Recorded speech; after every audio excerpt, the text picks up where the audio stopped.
These are your evening headlines for December 18th, 2025, right here on BYU-Idaho Radio. I'm Brandon Isle. Thanks for listening.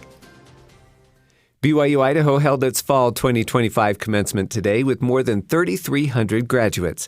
President Timothy L. Farnes, the Young Men General President of the Church of Jesus Christ of Latter-day Saints, spoke to the graduates about being a second-mile disciple. BYU-Idaho's mission is to develop disciples of Jesus Christ who are leaders in their homes, the Church of Jesus Christ, and in their communities. He explained that a second-mile disciple is someone who is more than a believer. It's someone who, when asked to walk a mile, for example, with somebody, will go the second mile with them. In the first mile, we might obey God's commandments out of duty. We might be going through the motions, focusing on outward appearance. In the second mile, we obey God out of love, with a pure heart and real intent. Blessings come in the first mile, but miracles happen in the second mile. Other speakers included BYU-Idaho President Alvin F. Meredith III and Brother R. Kelly Hawes, the Secretary to the Board and Assistant to the Commissioner of the Church Educational System of the Church of Jesus Christ. They talked about blessings a BYU-Idaho education gives to students. I talked to some graduates about what they'll take away from their education at BYU-Idaho. I think the biggest thing that I've learned from BYU-Idaho is just how to incorporate the gospel into secular things. My favorite part of walking into a classroom here is that we say a prayer to start the class. So I'd say the number one takeaway is being willing and humble enough to ask for help and look for guidance, and you'll be 10 times better off. Another thing that might be weird, but it's frugality, actually. I think being here, and especially being with my friend Emily, I've learned the art of being frugal and what that means. And that doesn't mean that I have a lowly life. It just means that I can have more freedom in life. And I think that's something I'll take away from BYU-Idaho and just, the gospel being in everyday life. Congratulations, graduates. The city of Rexburg is hosting a performance of Handel's Messiah this weekend. It comes just a few days before Christmas to celebrate the life and mission of Jesus Christ. Handel's Messiah is a 3-part oratorio or religious musical performance that details the life and mission of Jesus Christ. For Rexburg, it will feature a choir made of community members along with 4 soloists who all make up a hybrid concert and sing-in for the audience. Heidi Piper is a music specialist for the Cultural Arts Department for the city of Rexburg. She helps to create arts and music-based experiences for the whole community to enjoy. It's a very famous piece of music that's much loved. In fact, I was looking up some of the history of Messiah, and it's one of the most performed choral works in Western music. There's always people doing it, both Christmas time and Easter time. Piper says the music in Handel's Messiah is both complex and historic. It's beefy music. It's very challenging to sing and play. It's just beautiful. It's just kind of glorious. And the tradition of it is fun, too, that it's been around since Handel composed Messiah 1741. The words sung in the performance are nearly 300 years old.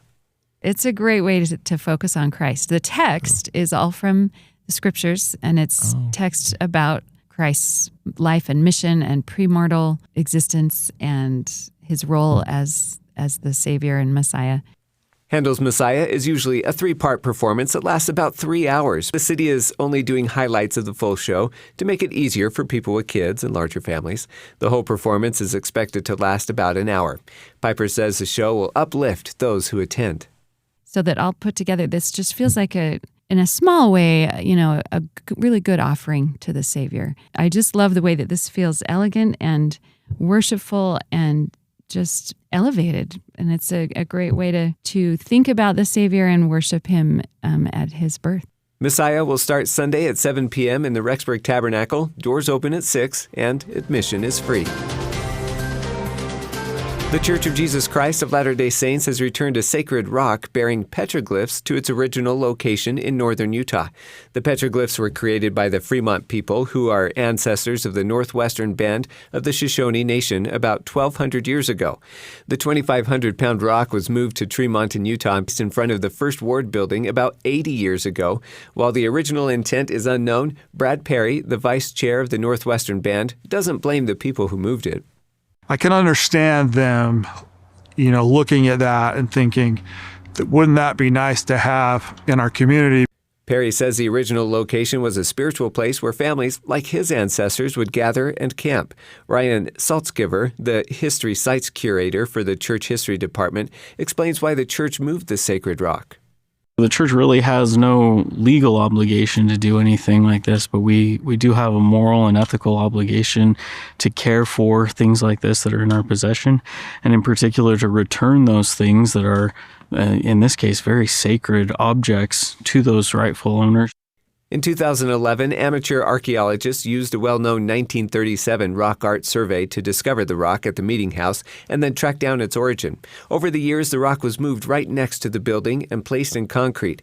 It also had years of lichen growth. The church picked conservators to carefully remove the lichen and free the rock from the concrete. It was returned to its origin on December 11th. David Bullingbroke, the research and outreach historian for the church history department, says it was a wonderful feeling to return the stone.